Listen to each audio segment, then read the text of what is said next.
thank you, Gurudev, 'cause your children couldn't thank you enough. Gurudev, Gurudev, Gurudev. Tony, do you want me to introduce you with a few words of background? I know nothing at all about you. Then you won't be able to introduce me. This is true. What to say? Like you, I'm a meditator, and let's see now. I mean, just a quick bio. I was initiated, I think, in 1974 in London, and then I think 3, 4 years later, I did the cities, and let's see now. I've lived in Thailand for 26 years. That's enough, really, because everyone has a similar story, I think. We were initiated, we practice. That's it. Okay. Welcome, everybody, to this meeting, this weekly meeting of the Teachers of Meditation Association.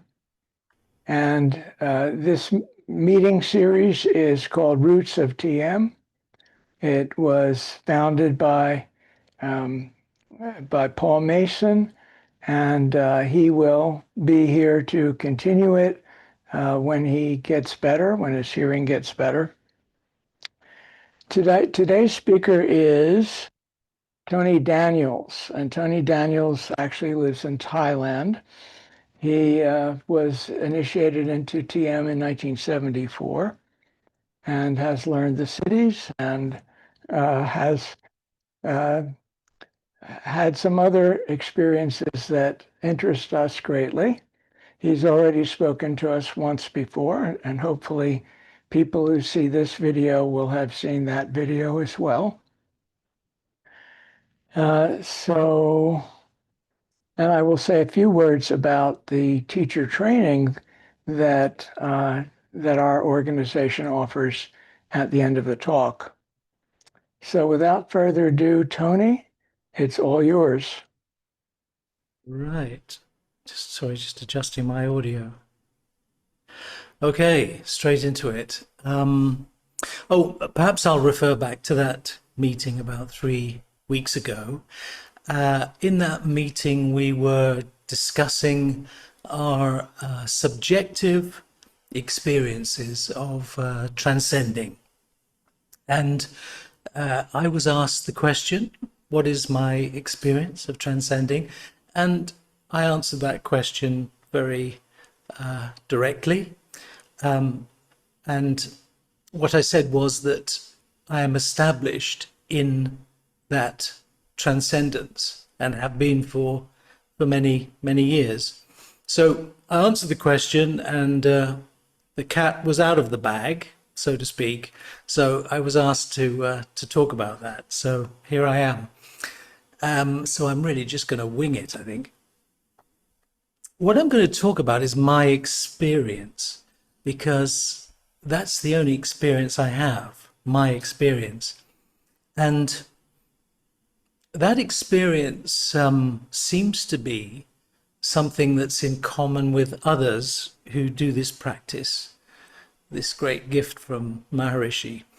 And I'm going to talk about what the goal is of that practice and how it can get to a point where one becomes established in something that we're always experiencing.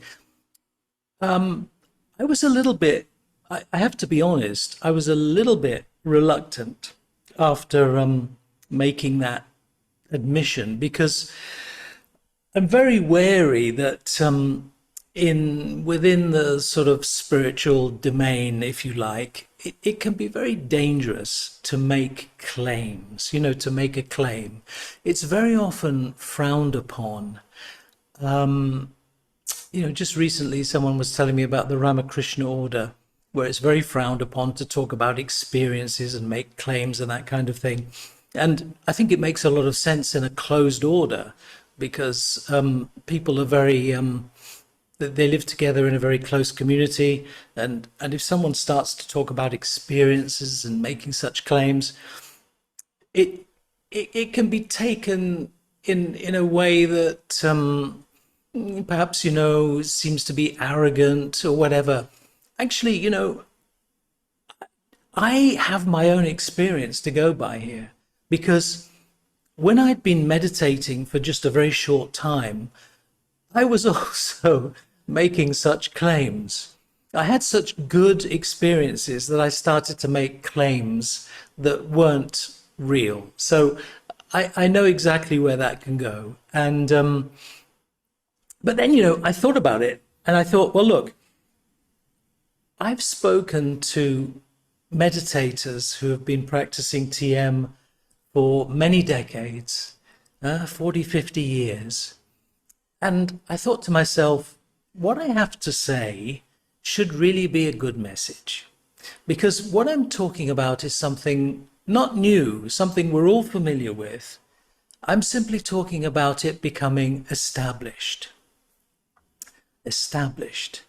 Established, established. How many times did I hear Maharishi use that word, established? He said it in that very particular kind of Indian English style. He didn't say established, he said stablished. Established. He said it like that, didn't he? I can hear his words in my mind, the way he said it, established. He talked about being established in being. And that's really what I'm going to talk about, being established in being. Not about something new, but just talking about something we're very familiar with already, and reaching a point where there's a complete dissolution, and which is irreversible, to be established in being. And first of all, I think I want to say something about transcendence, a couple of things about transcendence. Transcendence is a very interesting process, because there are two values that seem to be operating simultaneously. As one is settling down, as the mind is settling down and becoming more and more quiet, there is that subjective value of stillness coming more and more into the foreground, while at the same time we still experience thoughts, feelings, sensations. It's like rain and sunshine. When there's a heavy rainfall, you just have the value of rain. That's it, just rain, 100% rain. And as the rain starts to die out, we start to get a glimpse of the sun peeking through the clouds. And we have two values. We have rain and sunshine at the same time. And then the rain dies out, and then you have the last drop of rain, and you just have sunshine. That's the process of transcending. We have these two values operating at the same time. And when we reach those very deep levels of transcending, of stillness, when we finish the process and we go back into activity, this is what Maharishi called the outward stroke of meditation. I'll refer to Maharishi as much as I can, because I think it's only right that I should do so. This outward stroke of meditation, when we plunge back into activity, we take this value of silence with us to some extent. That quietness seems to permeate our activity when we've immediately finished the meditation. It may fade a little bit, it may fade over time, sometimes it might be more dominant. So that's an experience that we have. We take this value, And remember, Maharishi talked about living 200% of life. There's 100% absolute, 100% relative. So there is this kind of integration that is perceived when we bring this value of silence into activity. That's also true in a very systemized way when we purposely introduce a specific impulse into that silence, as we do with the Siddhi Sutra. So it's exactly the same principle where we take the sutra and we're introducing some activity into that stillness. And at the end of the Siddhi program, again, we bring that value back into activity. Now, there's been a debate which exists in many different traditions about whether the journey towards moksha, towards release, towards freedom, is gradual or if it's sudden. And you would be forgiven for thinking that it's gradual when you remember this beautiful analogy that Maharishi used about dyeing the cloth. You're all familiar with that, I take it. We dye the cloth, we immerse the cloth in the dye, it becomes totally immersed, and then it fades a little bit when we put it in the sun, and then we put it back again. We keep on doing that until we integrate this value of the dye, until it becomes completely absorbed in the color. And that suggests a gradual process. But what I would say is that it is both gradual and sudden. So the experience for me was sudden, but it was a gradual process to get to that point where it was sudden, that final dissolution. It's rather like, you have an apple tree and there is an apple there that's growing and getting more ripe every day. And, we tend to it, we water the root, to use a very familiar phrase. And that apple becomes more and more ripe. And there seems to be a gradual process of ripening. But it gets to the point where the apple becomes completely ripe and it falls off the tree. It just falls off the tree. And that's not gradual. That's something that happens very sudden. But it happens as a result of the gradual nurturing or purification that's come about through a long time of practicing meditation. So it is both gradual and sudden. What I'm talking about, as I said, is not something that's unfamiliar. So what happened to me is that I'd had these very deep experiences of transcending over many, many years. Actually, I wasn't, just in case anyone thinks you've got to be perfect at this, I wasn't a very good example of this. I was initiated, as I said, back in 1974, and then I did the Siddhis about 3 years later. And then I had this is what often happens to meditators. They get a change in their routine and they stop meditating. And that actually happened to me. I was having some work done on my house, and you're probably aware that there's a universal law that applies throughout the universe that builders never finish the job on time. I think that's a universal truth. And I had builders coming in there, and they were getting later and later every day because they were trying to catch up.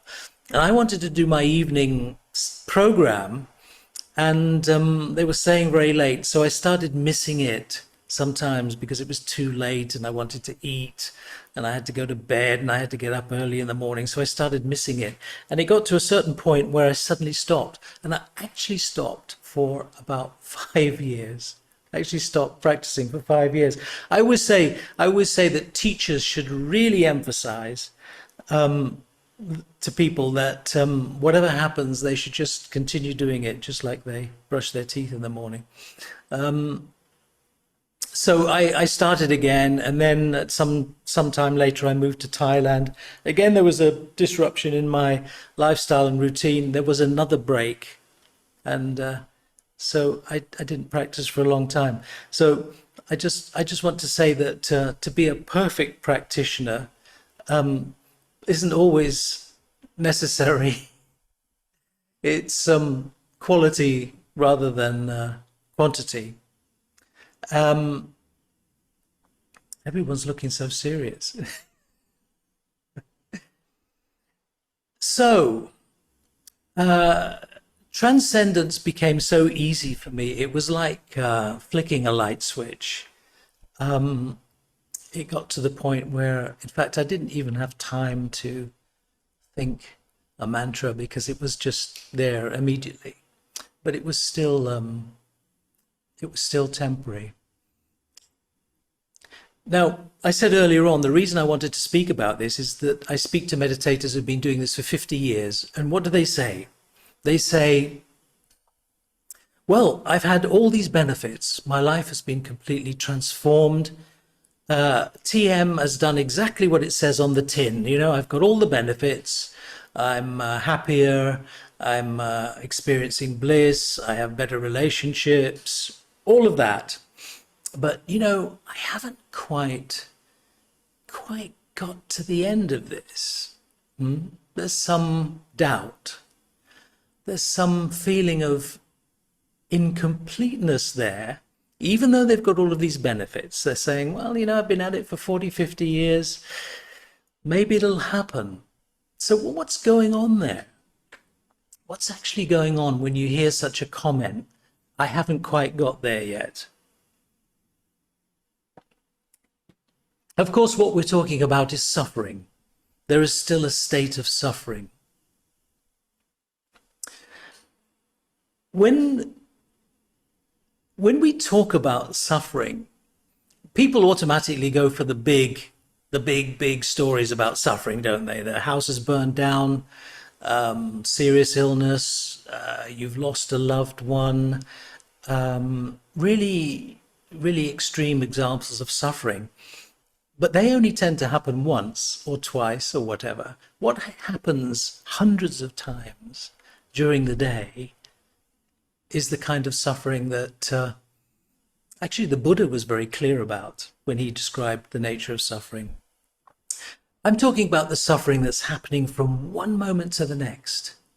One moment to the next, hundreds of times a day. What is it? What is this suffering?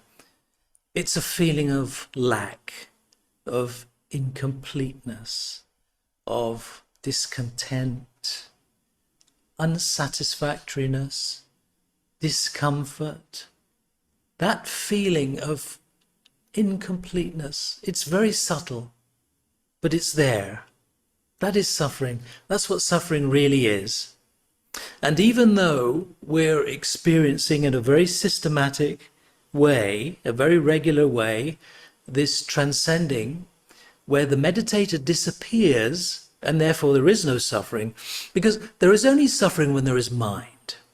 Mind, that's the only reason when there's suffering. When there is no mind, there is no suffering. But when we meditate, we're experiencing this cycle of diving in and coming out of the transcendent, experiencing that stillness.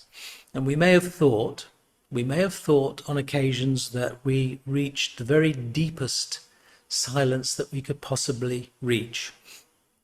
And of course that's not true, because if it had been the case, then it would have been irreversible.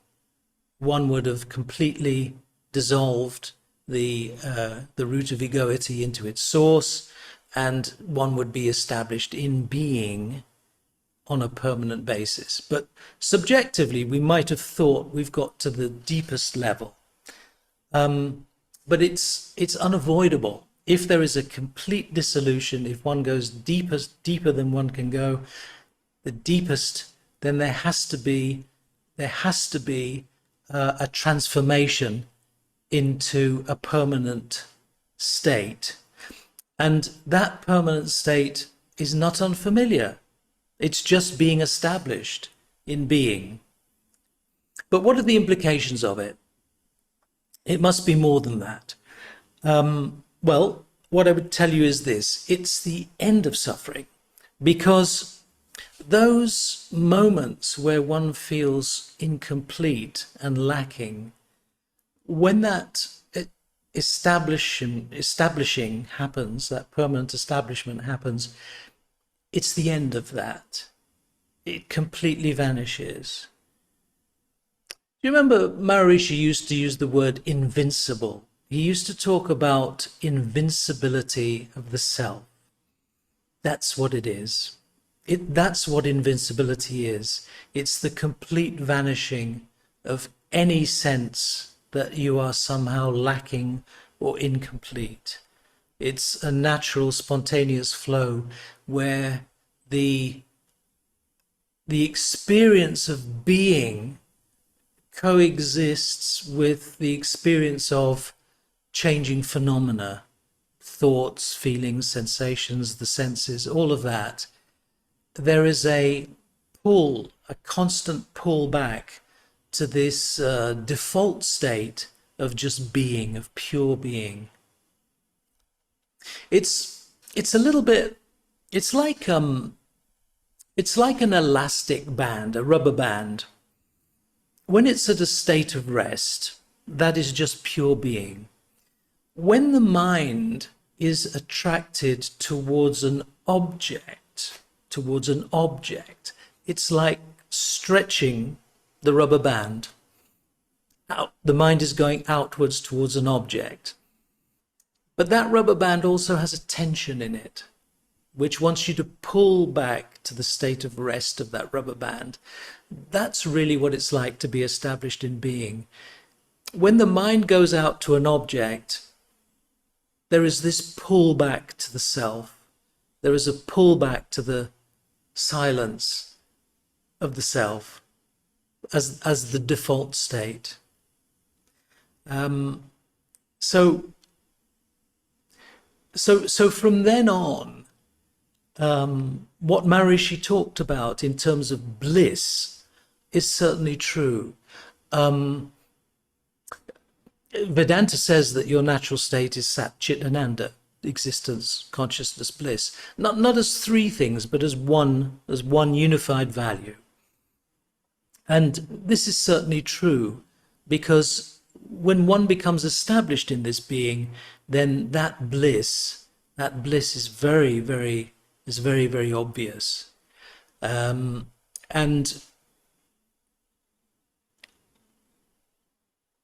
I want to say something about attachment.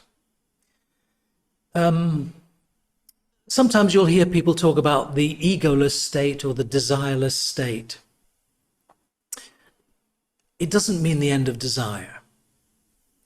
It means that there is no one single desire that could add or subtract to the fulfillment that you already experience from one moment to the next. When the wave rises in the ocean and falls back into the ocean, it doesn't add or subtract to the sum, the total of the ocean.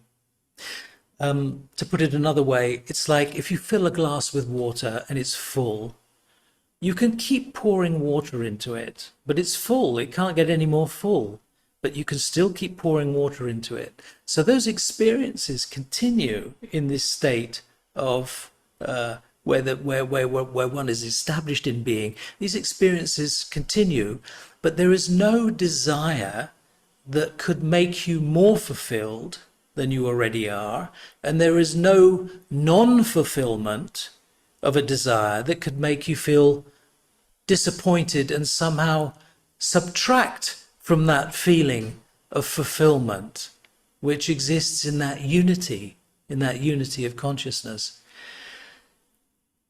I could talk really about this for a very long time, but I think I want to stop at this point. Perhaps, someone might have a question they want to ask.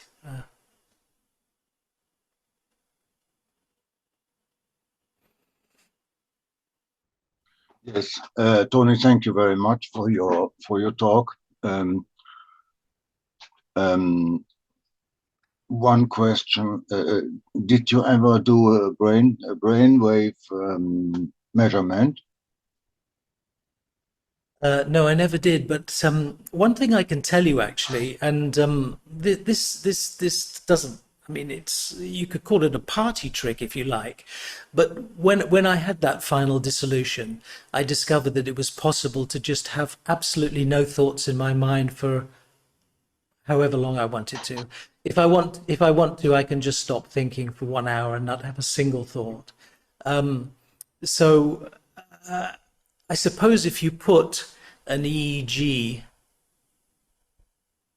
on me, you might see something there. I don't really know. I don't really know. Also, the suddenness about it, it's. I think that's important. I just want to go back to that for a second, because if you talk about this as being gradual, you would say, well, okay, I'm 95% established. And then I'm 99% established, and then I'm 99.99. You see, there cannot be this gradual movement. You know, in the quantum state, in quantum physics, for instance, the energy levels are actually discrete levels. There isn't, even in nature, there isn't a gradual change of energy state. There are jumps, quantum. There are different levels of energy levels that exist. So even in nature, it's not linear. There is a kind of a binary element to that. So it has to be, finally, it has to be a jump that is not a causation. But there is definitely a correlation with the years of practice that one has done, because in fact, you can't even call it progress, because what's happening is when you're transcending all the time, there is just more familiarity with it. It's becoming easier to access. You know, there is just awareness. There are not levels of awareness. I had a conversation with our friend here who contacted me the other day. Dash, is it Dash? Yeah, we had a conversation on Facebook a long time ago. He contacted me the other day, and we were talking about levels, and I said there are no levels. There are no levels of realization. You are either awake or you're not. But it seems subjectively that like there might be levels, because you become more and more familiar with transcending and more familiar with connecting with pure awareness. That it seems like progress, but it's not really. It's just more familiarity with it. But sorry, I'm not sure I answered your question, and I've now forgotten what you asked me. I'm sorry. Did I answer your question? I've been asking very simply. We know that they tried to all the years since the 70s. They tried to measure our achievement Oh yes, from yes, meditation. yes, And yes. someday, Right. very early, someone came up and said, "We do a brain scan, and then we see what we also say in the lectures, that the the Right. halves of the brain synchronize, and the front and the back Yes. Yes. synchronizes, and Yes. all this happens in meditation and nowhere else." So Mm. I have sometimes come across statements where they measure people according to their brain scan, and so I I don't think Maharishi himself ever did a brain diagram. So Mm. uh, I would like to know, how is it possible to take an ordinary meditator like me, although I'm already 53 years in the business, uh, and my brain scan, maybe your brain scan, and then compare and see what's different. Well, what I would say is, what would that really prove? Because the hard problem of consciousness is that although you can look at you can look at parts of the brain that are flashing when you in an MRI scan, or or look at alpha, beta, gamma, theta waves, that kind of thing. But it's never going to answer what it's like to be you, is it? I mean, this is the hard question. What's it like to be you? How is that ever going to be answered by a brain scan? How is bliss going to be measured? So it's a blissful to listen to your voice. You know, your voice like a Maharishi voice. I don't know how it's present, but it is the feeling is the same. I have a question. In this state, when you establish in pure consciousness or in Atma, what happened when our body is dying?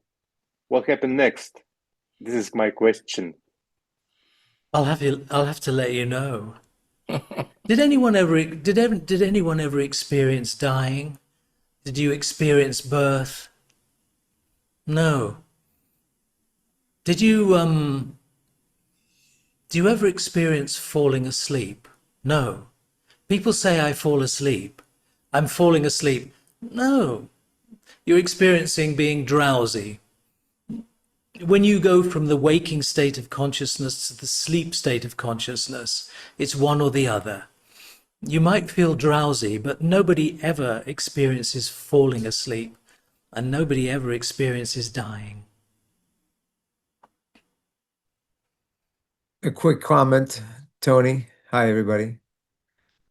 My name is Cash, but Dash is awesome too. Dash, Cash, Flash. Anyhow, so glad to be here. You know, just to comment, my experience is the suffering, the subtle suffering, as you said, they're superimposed on the experience of the transcendent in the waking state, for example, for me, my experience, my humble experience. And from the perspective, when they arise, they're merely invitations for me to go deeper. So in a sense, in my experience, they're not my foe. They're sort of my friends. They give me the opportunity to then, like the rubber band, to draw back. It feels like something is being worked out. And what's being worked out is fear. And so the more fear is worked out as a result of the invitation, glory, bliss, surrender. Beautiful, beautiful. It's all a bundle deal. It's a package deal. The perspective has changed, of course, over the years. Not in the past, I never thought. But now, I go deeper. So the suffering is part of the process for me to grow up. Whatever that is, for me, whatever fear there is. That is that's a perspective that I have. But the bliss comes on. The bliss just emerges more and more in random situations. I may be giving a speech, I may be doing a podcast, whatever it is, the bliss emerges. It's been a wonderful development for me. And but my perspective on the suffering, the sting, if you will, is not like it used to be. My trust has increased tremendously. And lastly, there's a communication going on. There's a clear communication. I'm not alone. There's this dialogue. And my discernment of this communication is much more clear now. Is this the ego mind speaking, or is this the transcendent? This distinguishing between the two has been, I'm definitely much more clear. Now, if there is a confusion about the signal, then I let it rest. If there's a decision to be made, for example, if I'm not very sure, I test it. So there's this dialogue that happens for me too, within all this. It's a beautiful journey. I look forward to it every day. The growth is so wonderful. Anyways, just wanted to share that. Thanks for having me. Yes, so you will be loosening the loosening the bonds of attachment because freedom, which is defined as it's called jivan mukti, which is freedom while living in the body. The freedom is freedom from the bondage of action. So yeah, you're quite right when you say thoughts aren't the enemy. It's identifying with thoughts and taking yourself to be the limited. So, both the ignorant will say, I am the body. I am the body, the mind. I am the body, mind. But the sage will also say, I am the body. But the difference is that the sage, when he says, I am the body, what he means is that the appearance of the body is nothing other than the self. Whereas in the state of ignorance, you're taking yourself to be the body. So there's that separation, and that's the cause of suffering. So, no, I just want to be very, very clear that that this is the litmus test for fully awakening to the self, which is peace of mind and the end of suffering. There's no doubt about it. There's no doubt about it. Now, perhaps, though, I should say something about, does this mean that I won't find myself in an undesirable situation? Does it mean that something might happen and I think, well, I'd rather something else happened, or I want to try and change this? No, of course, those situations still come up, but there is no suffering. There is no suffering, even though there is something undesirable that might be appearing. So as you rightly say, there is this superimposition. It's like the snake and the rope. The snake and the rope story. We see something that looks like a snake, and then when we look more closely, we see that it's a rope. So the snake is superimposed on it. Now, the interesting thing about that is that we can say there never was a snake, but at the same time, we cannot deny that we saw a snake. That experience of seeing the snake was definitely there, but there never was. So we have this. This is why you would have to say, being aware of the limitations of language, that the world that we experience is neither real nor unreal. It's not that it's not a tone. It's only called an illusion because it's changing, it's appearing and disappearing, and so yes, there is that superimposition. But once you realize that rope isn't a snake, if that rope looks like a snake again, you're never going to be spooked, are you? Because you know that it's not really a snake. I'd like to share something. About 8 years ago, I got the diagnosis of cancer, stage 4 cancer. And even though, I'll be honest with you, I am fully in the state of ignorance, the waking state, without freedom from suffering. In spite of that, I felt no fear. I just found it interesting. And then going into all of the surgery and radiation treatments and chemotherapy, I found it fascinating and a great adventure. I would say that I enjoyed most of it as an adventure, as though you had gone away on a vacation and was enjoying your vacation. So you can start seeing some of the symptoms of the fifth state of consciousness, of cosmic consciousness, even before that switch happens of self-realization. Indeed, indeed. How are you now, David? Oh, thank you. I recovered. I've completely Oh, recovered for recovered from stage 4. That's excellent, isn't it? That's really, yes, really good. for many years now, Mhm. and I don't even need to track it or anything anymore, um, Great. because I did everything that the doctors asked me to do right away, and fortunately, it was a slow-moving cancer. You know, there are lots of reports where trauma can produce a shift. Lots of stories where some kind of really severe trauma can cause a kind of dislocation of the mind from its attachment to the body, and you can get shifts like that. Um, if I if know I a Yeah, go on.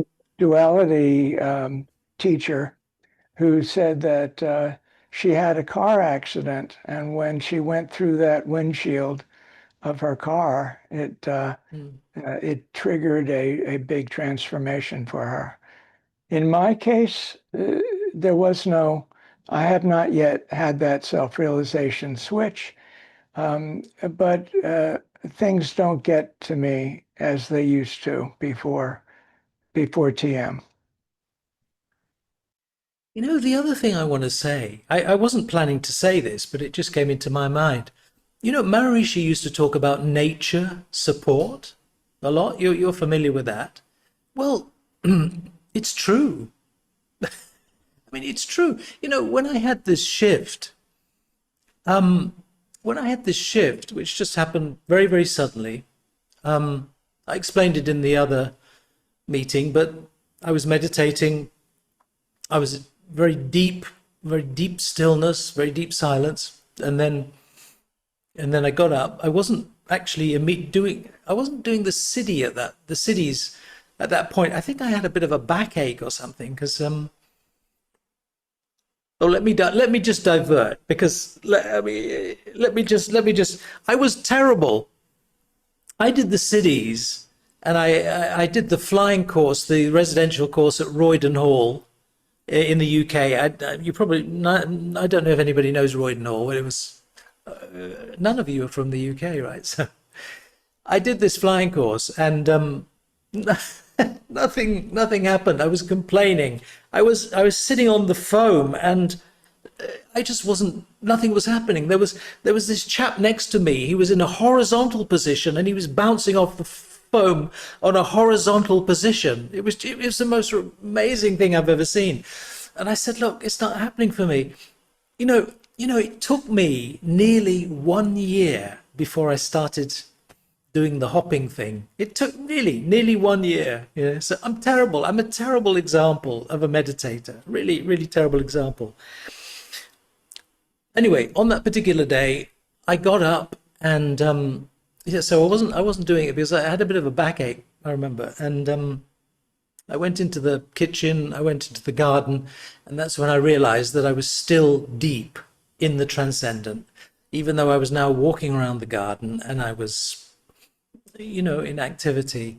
And anyway, from that moment, it just never left me. But the thing about nature support, I, in the week or two that followed that, I was doing a kind of experiment on myself because I was able to look at this in a kind of objective way, which isn't really what was happening. Because when we say things like "I am awareness," "I am Brahman," all right, it sounds dualistic because that's what language is. It's dualistic. So it sounds like there is someone who is aware that he is Brahman, huh? or awareness, but that's not really what's happening. That division is only happening in language. It's not really happening because if, as Shankara said, and many others, the individual jiva is no different to Atman, and which is no different to Brahman. If there's no division, then you can say I. You can say I. No problem with that. No problem at all. I was looking myself as a kind of experiment. And although all of the doubt had vanished, although I knew exactly what I was, I know my true nature, which is really the most ordinary, most simple thing you can imagine. There's nothing special about it, but it's very ordinary, very profound. I kind of wanted to check myself. I thought, okay, I'm waiting for something to go wrong. Yeah, something's going to go wrong because all the doubts have vanished. It's the end of suffering, but I'm going to wait for something to go wrong in this life. And I waited, and I waited, and I waited, and nothing went wrong. Nothing went wrong. That was 13 years ago. Nothing, I'm still waiting. After 13 years, I'm still waiting for something to go wrong. And that's when I realized what Maharishi meant when he talked about nature support, because everyone is living in their own universe. If you think about it, each one of us, we have our own universe. We can talk about these things that seem to be happening in the world that we all share in some way, but in terms of our own personal universe, it's completely different.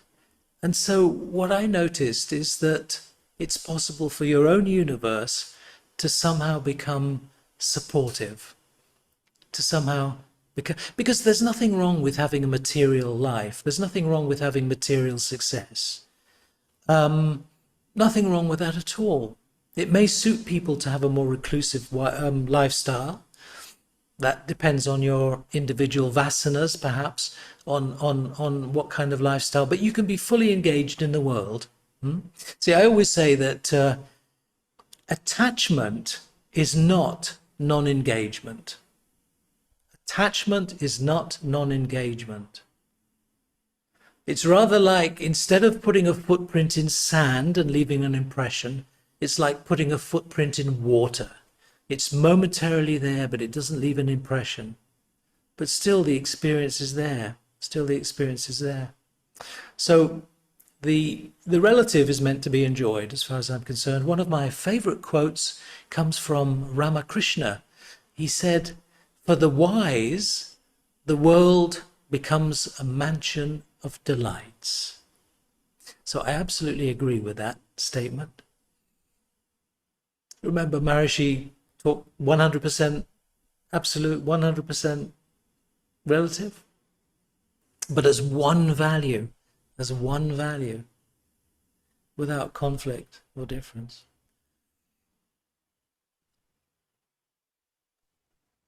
Yes, thank you very much. I would like to say something and ask something. Do you agree that our mind is something like a window pane, which is sometimes steamy and sometimes clear? A reason for this is that I sometimes have pretty rarely, 2, 3, 4 times a year, a phase of, let's say, 3 or 4 hours after meditation, when I go out and everything seems just right. I feel embedded in all this, what's around me, and I have no sense of suffering or wrongness, and this happened to me first time in 1978, and the more I exercise, it keeps happening from time to time. There is no way of doing it on purpose. If it happens, it happens. So, and if it disappears, it does not really. So that it feels so that I say, oh, pity, it's gone, oh, it's over. Like when you see a good film and it's the end, oh yes, that's it. And my question was, some of us have learned landmarks of development, like when you How is it for you when you sleep or when you dream? Are you fully awake in your sleep when you lay down? Yes, this is interesting because sometimes people talk about that. They say, well, if Turiya, the fourth, exists in the three states of waking, dream, and sleep. So, but what I would say is that the only reason we experience anything is because of mind. And that creates the narrative of time and space. When there is no mind, there is no time and space. So, when we're in deep sleep, dreamless sleep, there is no time or space. So there is nothing to experience during deep sleep because there is no during. There is no during because there is no time. Yet when we awake, we know we slept well. If we didn't have that knowledge that we were asleep, even though there was no content being generated, nobody would have a bed. We would all be confused. We would all say, I don't know, I just seem to lose 7 hours and I can't explain it. The whole world would be just saying, hey, how come we keep losing 7 hours? I'm awake and then suddenly I'm not awake. No, there's some kind of knowledge that we slept. There's some knowledge that we slept, but it's not knowledge. It's not the kind of knowledge that we think of when we're thinking of experience in relative, because that creates time and space. So there is no deep sleep over time. I could look at someone sleeping on a bed and I could stay there for 7 or 8 hours and I could observe them sleeping. But as far as my sleep is concerned, there is no deep sleep that is happening in time. But also you were talking about your experiences which seem to be free of suffering. Yeah, that's going to happen. I think that's quite normal. That's quite normal. And as you said, from the perspective of the witnessing consciousness, there is no doer anyway, right? So there is no one doing, but yet deeds are done. It seems like you do things when you certainly when you report on them, when you just lift up a cup, there's no one who's deciding to do that. It's completely spontaneous without doership. Yet it seems like you are doing something. And if you report it to someone else, you will say, I did this, as if you are the doer. So my answer to that is that there is both doership and non-doership simultaneously without a difference or conflict.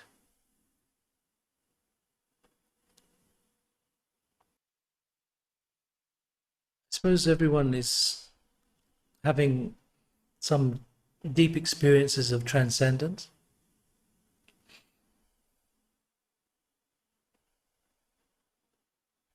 I can explain my experience of if it's possible. Mm-hmm. So I was in Purusha group here in my Russia and it was experience when I just become more calmness, silence around me, and once it become like, it's hard to say using language, but I was everywhere. Like, I don't know. It's not possible to say in it, but when this experience end, I I again feel like a point, like a point. Before it, I was everywhere, everything. I don't know how to say it, but just this. I came again to my older consciousness. I point like this. I don't know how to say it in words. Perfect. It's very hard to No, say. no. That's perfect. That's absolutely perfect. Um, when I was 9 years old, I started to experience samadhi. When I was 9 years old, lying in bed, and it happened when I replayed the events of the day. I was thinking very intensely about what happened during the day when I was at school, whatever.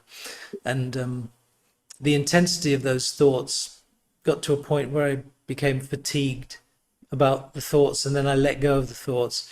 And that's when I had this experience. And this might surprise you, but I remember thinking at the time, you know, I feel like I'm so big, but at the same time, I'm so small. That's exactly what you said. That's what I said at that Yes, time, back yes, then. I felt like I was so small, but I was in this vast spaciousness. So yes, I've described it like that as well. And then by accident, I discovered that I could make it work by thinking intensely and then letting go of the thought. So does that sound familiar? Sounds like yes, TM, right? yes, And then it yes. kind of faded. So I discovered that if I just got myself into this state of thinking intensively and then just letting it go, I would go into this samadhi. Of course, you know, I was 9 years old, 10 years. I didn't know anything about this. I had no knowledge of this, and then it kind of just faded. I went into my teenage years, and then other things became more interesting. You know, as I was a teenager, and then I started the formal practice of TM when I was in my early 20s, and then got back to that experience, but in a more formal way. So yes, when you say you're like a point, like so small, so nothing, but yes, yeah, absolutely perfect. That's perfect. Yeah. So I can add There's a, also, may I add? I'm everywhere and nowhere, but I'm right here. Yes, yes. So there's when I a, was young, I can experience like you, but I was walking in the night and I saw many stars around me, and I feel that it is my home. This stars is my home. It's my friends. Something like this is I remember from my childhood, like you say. It felt like home. Yes, I often use that same language in a kind of teaching capacity. It's like going home. It's like going home. It's like you come off a busy street and you open the door to your house or apartment and you flop down on the couch and you go, I'm home. You see, it doesn't matter what's happening on the other side of the window.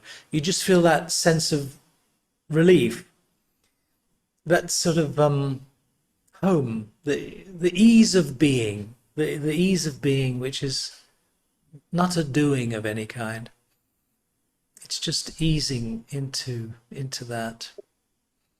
we have a question from Ted who says, uh, missing, oh, have you ever missed lots of sleep, say flying long distance, and gotten tired and started to suffer again? Oh, no, no. Actually, the clearness of the awareness here cannot be overshadowed by lack of sleep or you know, when I had this shift, I remember drinking some alcohol. I've never drunk a lot of alcohol. Not like the Russians with their vodka, okay?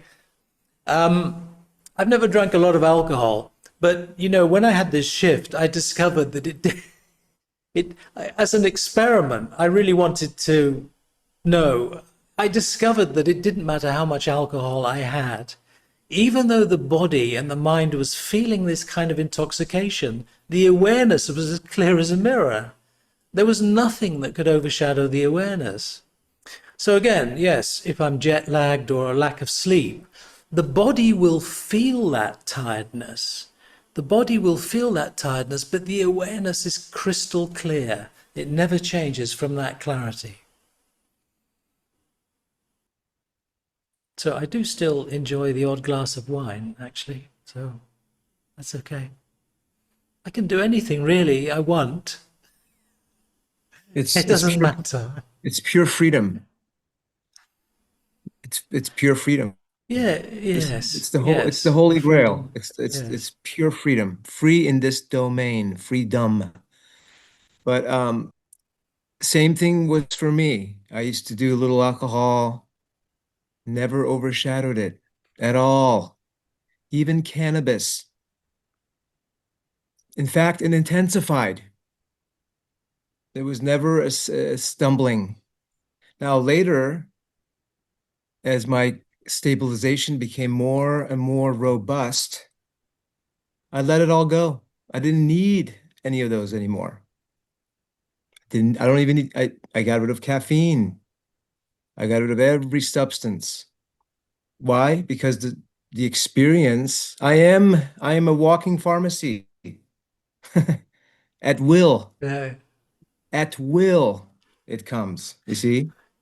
Very beautiful. That's That's why, interesting what you say. yeah. Yeah, I mean that's really interesting. When I was initiated Mhm. all those years ago, I was a cannabis user. Mhm. I have to admit, and so I followed the rules. You know, if before you get initiated, no cannabis for 2, 3 days, whatever. Mhm. I followed the rules, Mhm.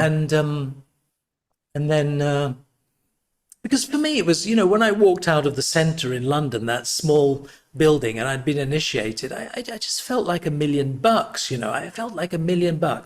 I was just, after I'd been initiated, it was just incredible, this sort of experience. But then after I'd been doing it for a little while, I got back into trying cannabis, and it was awful.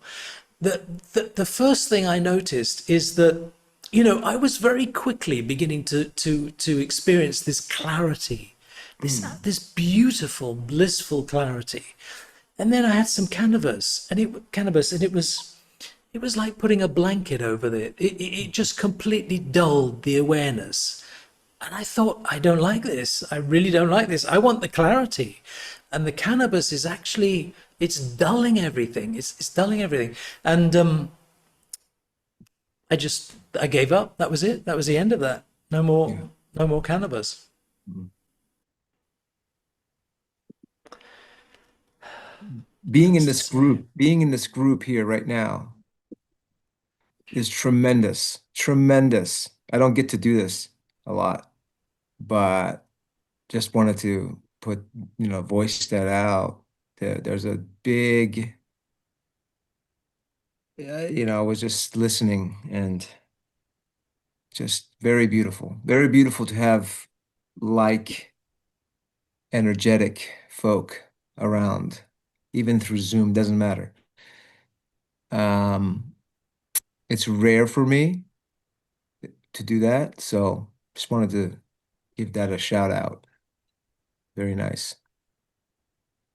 We're very fortunate because I've also had some contact with some non-duality groups, and uh, uh, most of people who go into this non-duality groups are approaching it from a conceptual viewpoint, a very conceptual belief sort of system, Mhm. and most of them don't practice, and you really see that because I always think, well, you don't have the direct experience of practice that practice brings.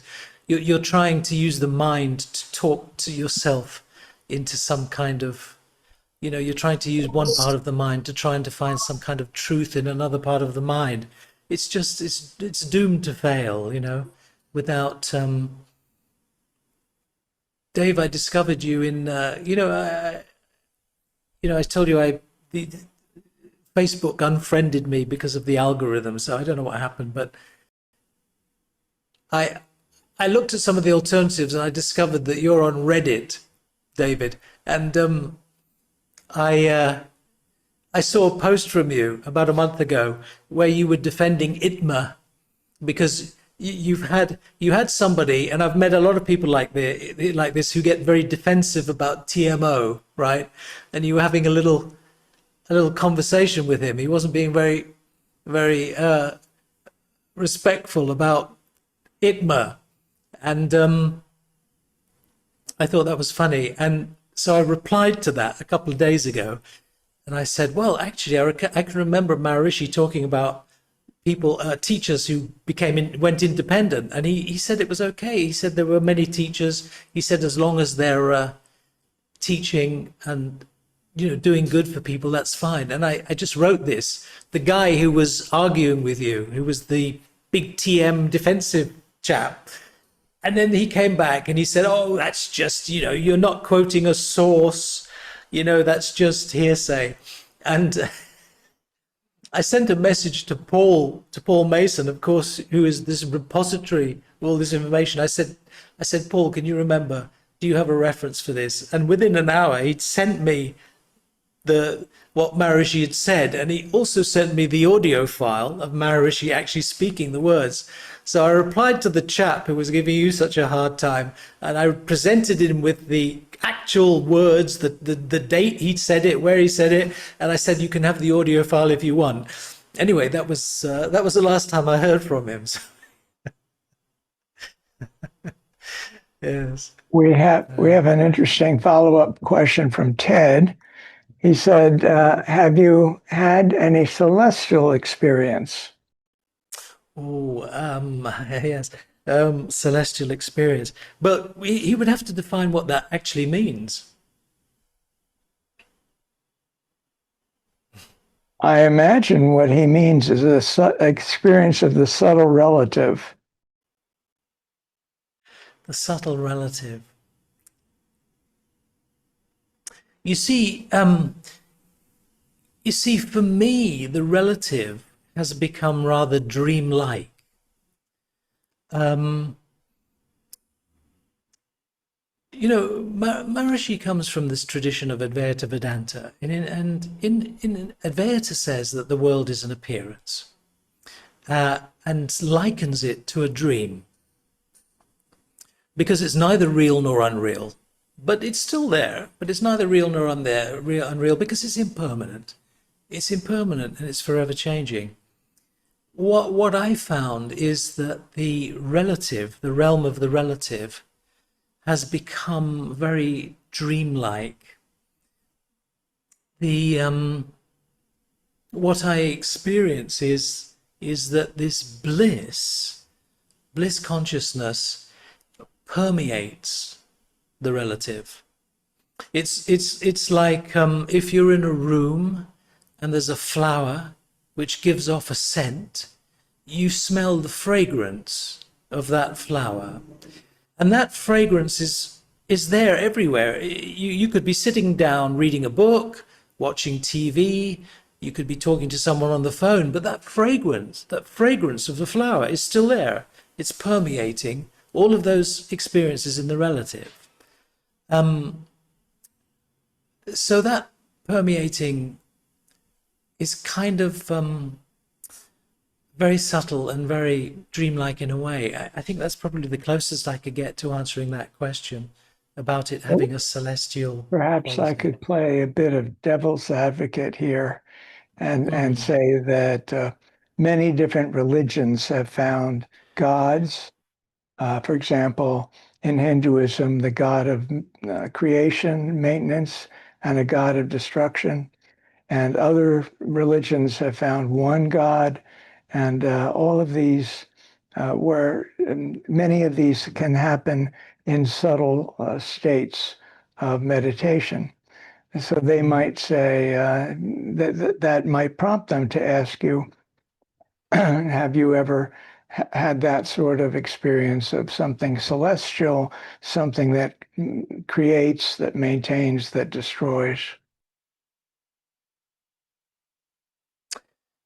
I would answer that by saying, do you know what the most powerful siddhi is? The most important and powerful siddhi is Atma Siddhi. Atma Siddhi. There is nothing more than that. There is only the self. There is nothing but the self. One without a second. Everything else falls by the wayside as far as I'm concerned.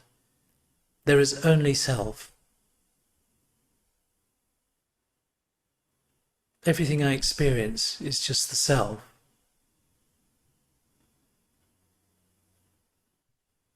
Well, for me, that I answers can't, it.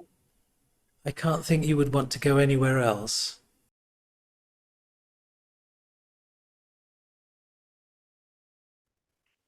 I would like to ask. Well, first thing, a few words about ITMA. I personally have become a teacher of meditation through ITMA 2 years ago, and as I see it, we are teaching the way Maharishi originally taught, and we are trying to making the good times good again. Like very little paraphernalia, very strictly adhering to the purity of the teaching, and well, mostly not promising things that will not come. Because you mentioned invincibility. I once talked to a teacher who was very, very experienced and worked with Maharishi a long time. And he said, Maharishi always used very big words like enlightenment, invincibility, to make clear that this was really a big thing people could start. And what damage probably came from this is another thing. Because if you explain to people on the street, you get enlightenment and become invincible, they will call the ambulance for you and make you go into a mental hospital. So, ITMA, we will try to keep it simple and normal. So, Of course. then, do you think that this development to your state of consciousness, we are all like put, in the airport, there are these bands where you can step on and it moves you forward. I like to explain to people who get initiated, when you start to meditate, you step on this band and you are pulled forward very naturally and easy. But where you start, or the length of the way you have to go, depends on many things. I don't even want to speak of karma and previous lives, but it depends on many things. And also how much stress you have in your system. Do you think there will ever come a time when science is capable of measuring the stress in your nervous system, like all these resistances we try to eliminate when we meditate? Okay, that's all. Oh, yeah, first of all, I just want to say that this talk that I'm giving, this conversation we're having, this is not something I do very often. This is not something I make a habit of. I'm talking about this within a group of seasoned meditators. This is not, I wouldn't have this kind of conversation with someone who has just been initiated or whatever. So this is very rare for me. And as I explained before, this came out of a specific question 3 weeks ago asking about my subjective experience. So I think I've said I'm reluctant to talk about this kind of thing too much. But again, back to the measuring. I mean, I have to say, what immediately comes up here is, how would this be of help? Because stress in a person's life is such a subjective thing. I mean, one kind of activity might be stressful for one person, but it might be a great adventure for someone else. Hanging off the edge of a cliff might be a thrill that someone seeks, but for someone else it would be terrifying, absolutely terrifying. So for the one who is enjoying it, you would probably be able to find there are all these endorphins floating around in the brain, and there's no indication of stress, but for the other one, they would be generating all of this damaging cortisol in their bodies. I don't know how, when the TM movement started doing these measurements, it was very good from a marketing point of view, because it was one way of saying, look, this works. We have something that works. Some people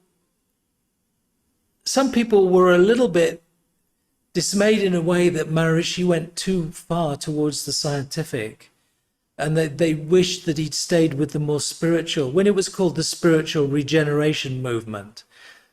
It was more like that, perhaps. But then Maharishi started bringing on a lot of scientists, and he wanted to make it scientifically verifiable. And I understand the reason for that, because he wanted to spread this teaching very quickly through both trained teachers and having some kind of scientific rationale that people could relate to, because he came to the West, and we know that we're living in a scientific world. We're living in a rational world. That's what people are looking for in their lives. They want to be able to find some kind of rationale that can explain something like this very simple practice, and so I can see why he went in that direction. But I think ultimately, for the individual practitioner of meditation, none of that really has any bearing on your own individual spiritual progress. It's not about hooking you up to machines. It's about what you're experiencing. How can you hook up the unbounded? You are the unbounded, infinite consciousness. How can you hook that up to a machine? I'd like to You say are unlimited. I'd like to say something about this. Yeah. This desire to find brain waves that reflect consciousness, in spite of the hard problem of consciousness, in spite of the failure of the philosophy, is motivated by the materialistic philosophy that we all grow up with. It is completely permeating our society. We believe that there must be a cause for every effect. We don't believe that everything that we see is manifested within a field of pure consciousness that has no limitation of the relative at all. So there's an attempt to find brain waves that reflect this. The pioneer in this is Dr. Fred Travis at MIU. And if you look at what he's done, he's basically used the equipment, hooking up electrodes and amplifying the signals and processing them. And he's fiddled around with various types of processing, such as Fourier analysis, which measures how much power there is in each frequency. And by fooling around with them, he empirically is able to distinguish between people who have different types of experiences. This is his claim. Unfortunately, he doesn't share this claim with conventional science. There aren't any other scientists who are trying to say the same thing. And the reason is that by the time that the brain waves get to the surface of the skin, they have been modified almost beyond recognition. They have been insulated by the cranium, by the bone of the head. They've been distorted by the blood vessels carrying blood, which is essentially salt water and conducts electricity, and thereby masks out the electrical activity of the neurons in the brain. And there's also a great deal of misunderstanding about alpha waves, which are generated by a group of cells at the base of the brain.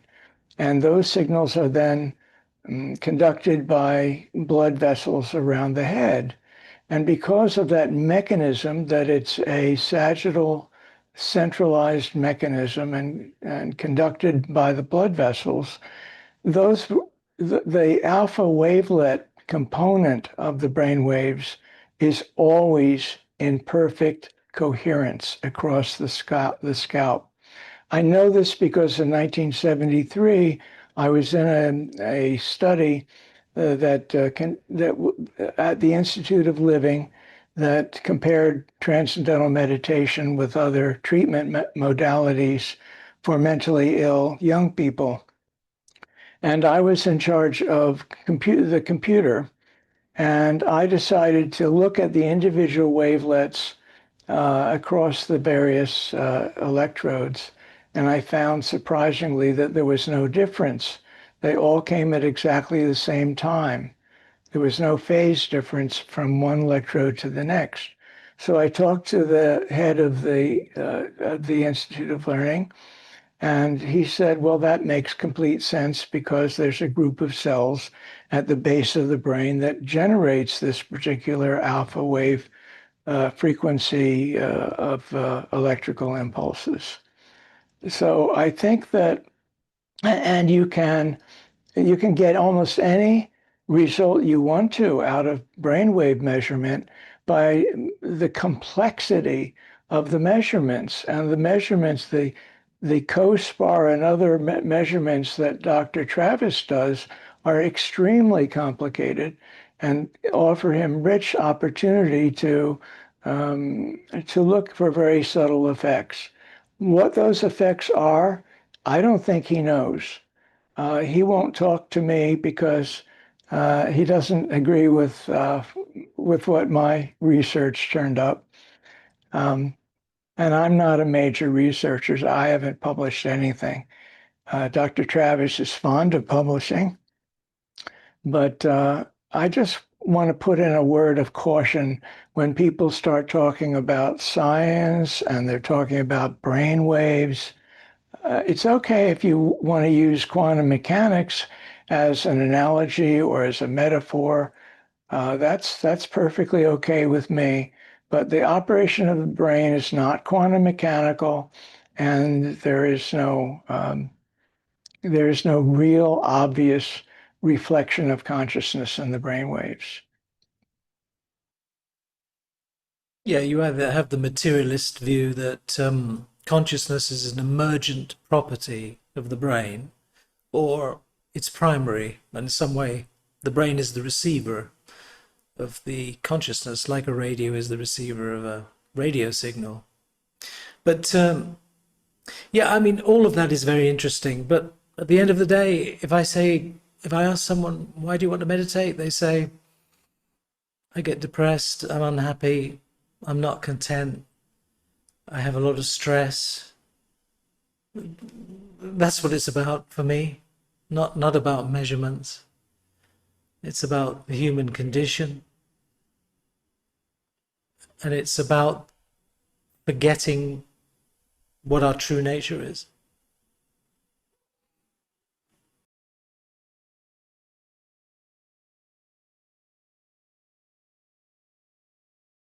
I love science, and I was just going to say, I love science, but I think here it's about something more profound.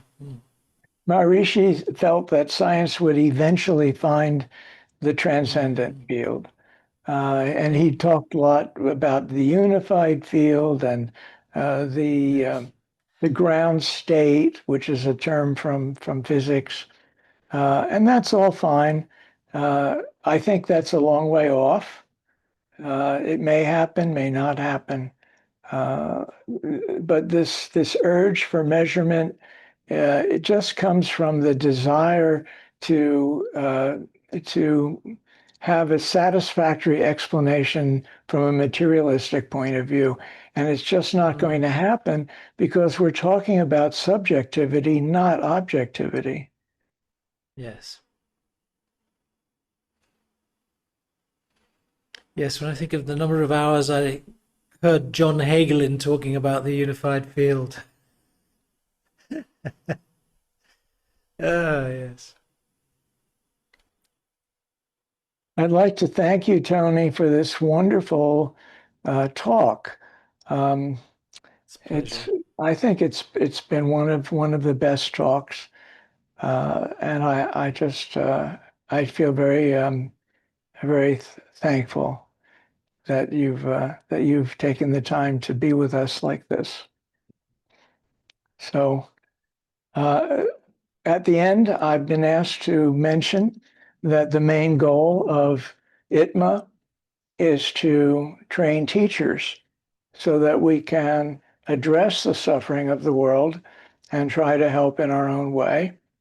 If I can answer any questions about the ITMA teaching program, I have some slides I can show. Otherwise, I do encourage anyone interested in being a teacher to visit the ITMA website and choose to contact us. And when you contact us, you have a choice of topics, and one of those topics is I would like to become an independent meditation teacher. And then we'll be happy to contact you and include you in the program. You can find out everything about it. If you have questions, you can ask them now, or even better, you can send a message through the website.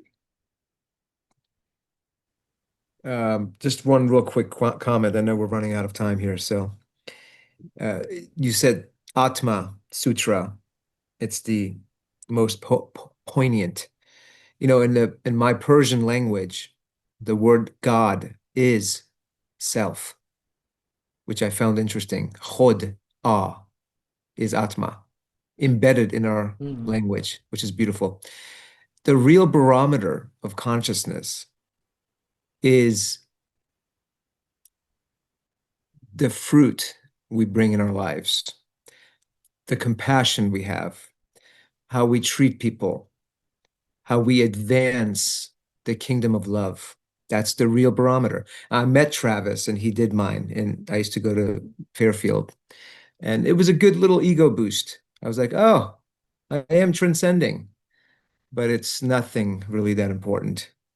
What's important is the fruit in my life, my relationships, how I treat people, sharing, caring, the stuff they teach you in kindergarten. Can you do that as an adult? Can you do that when you're triggered? That's the real barometer. And then lastly, materialism is a religion.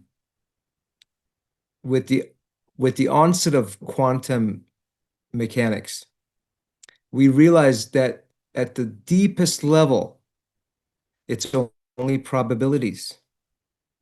That's all there is.